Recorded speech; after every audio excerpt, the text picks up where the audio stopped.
James had not seen the Fat Controller for several days. He was left alone for being naughty, and was not even allowed out to push coaches and trucks in the yard.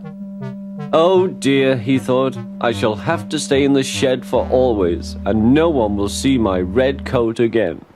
All because I went so fast I made a hole in one of my coaches that had to be mended with, of all things, a passenger's bootlace.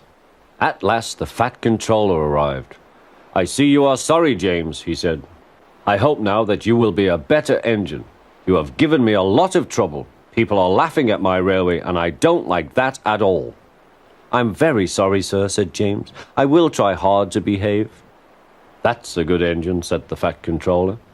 I want you to pull some trucks for me. James was delighted and puffed away.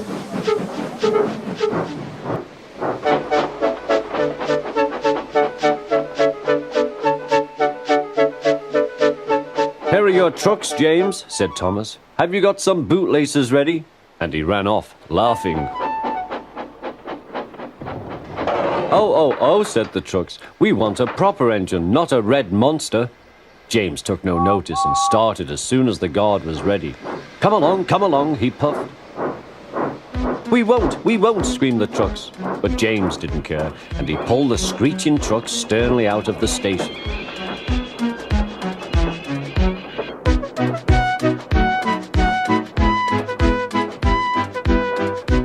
The trucks tried hard to make him give up, but he still kept on.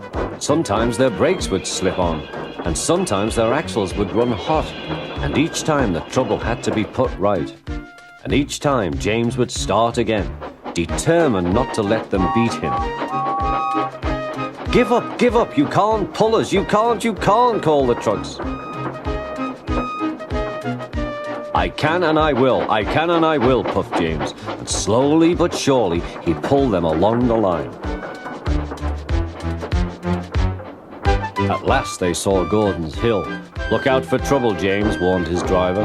We'll go fast and get them up before they know it. Don't let them stop you. So James went faster, and soon they were halfway up. I'm doing it, he panted. Will the top never come? Then, with a sudden jerk, it all came easier. I've done it, he puffed. Hooray! It's easy now.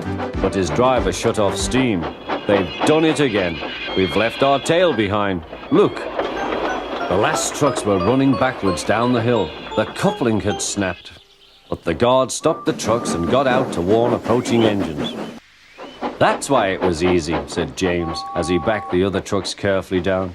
What silly things trucks are. There might have been an accident. Shall I help you, James? Called Edward. No, thank you, answered James. I'll pull them myself. Good. Don't let them beat you.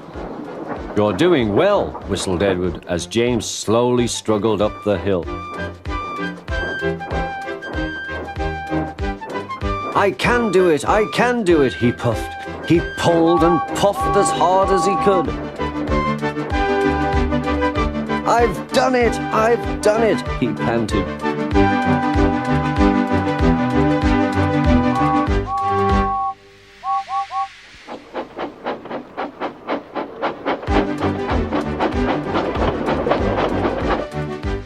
They reached their station safely, and James was resting in the yard when Edward pulled up.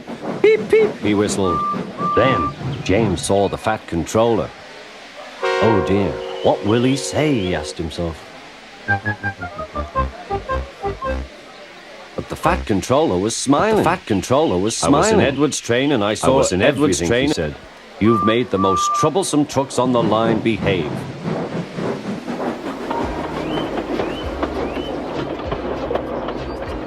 After that, you deserve to keep your red coat.